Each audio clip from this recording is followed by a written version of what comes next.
One of the biggest things you hear, they went to the wrong tomb. You know how crazy that is? You'd have to say then that Joseph and Arimathea went to the wrong tomb. Then you'd have to say the women went to the wrong tomb. You'd have to say the disciples went to the wrong tomb. You'd have to say the Jews went to the wrong tomb.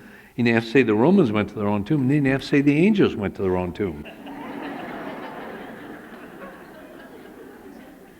I might be dumb, but I'm not stupid.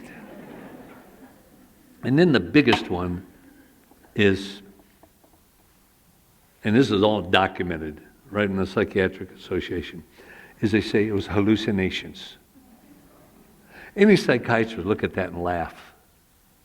You know why? And I proved this and I document it all. Hallucinations have nothing to do with external references. It's all internal, past experience and everything. This is why no two people ever have the same illusion or hallucination. Because it's triggered by an internal situation, not an external. That is a hallucination. And now think of this. To have 500 people hallucinate the same thing would be 500 miracles greater than the very miracle of the resurrection. No, I'm dead serious.